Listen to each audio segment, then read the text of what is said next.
there. Today we're going to read a little teeny bit from Lord of the Flies by William Golding. I'm going to start at the beginning. Chapter 1, The Sound of the Shell.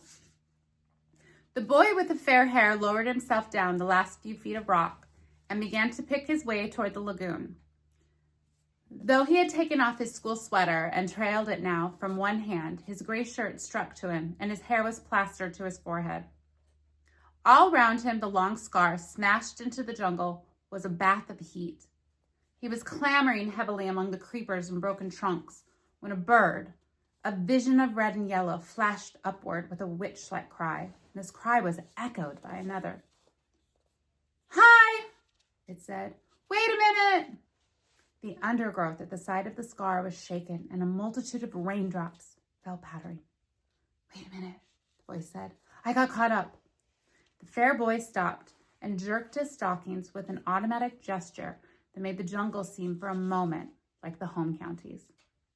The voice spoke again. "I can't hardly move with all these creeper things." The owner of the voice came backing out from an undergrowth so that the twigs scratched on a greasy windbreaker. The naked crooks of his knees were plump, caught and scratched by thorns. He bent down, removed the thorns carefully, and turned around. He was shorter than a fair boy and very fat. He came forward, searching out safe lodgments for his feet, and then looked up through thick spectacles. "Where's the man with the megaphone?"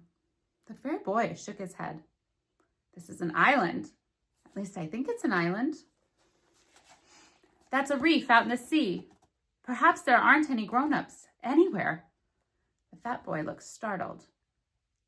"There was that pilot, but he wasn't in the passenger cabin. He was up front." The fair boy was peering at the reef through screwed-up eyes.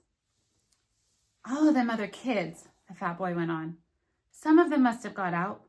They must have, mustn't they?" The fair boy began to pick his way as carefully as possible toward the water.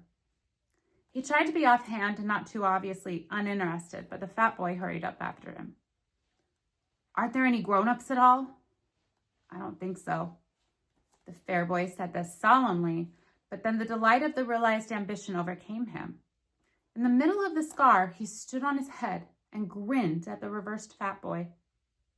"No grown-ups." The fat boy thought for a moment. "That pilot." The fair boy allowed his feet to come down and sat on the steamy earth. "He must have flown off after he dropped us. He couldn't land here. Not in a plane with wheels." "We was attacked."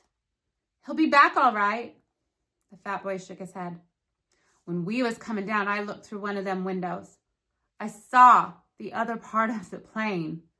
There were flames coming out of it." He looked up and down the scar. "And this is what the cabin done." The fair boy reached out and touched the jagged end of a trunk. For a moment, he looked interested. "What happened to it? Where's it got to now?" "That storm dragged it out to sea. It wasn't half dangerous with all them tree trunks falling. There must have been some kids still in it." He hesitated for a moment, then spoke again. "What's your name?" "Ralph." The fat boy waited to be asked his name in turn, but this pro-offer of acquaintance was not made. The fair boy, called Ralph, smiled vaguely, stood up, and began to make his way once more toward the lagoon. The fat boy hung steadily at his shoulder. "I expect there's a lot more of us scattered about. You haven't seen any others, have you?" Ralph shook his head and increased his speed. Then he tripped over a branch and came down with a crash. "My auntie told me not to run on account of my asthma." "Asthma?" "That's right. I can't catch my breath. I was the only boy in our school who had asthma," said the fat boy with a touch of pride. "And I've been wearing specs since I was 3. He took off his glasses and held them out to Ralph, blinking and smiling, and then started to wipe them against his grubby windbreaker.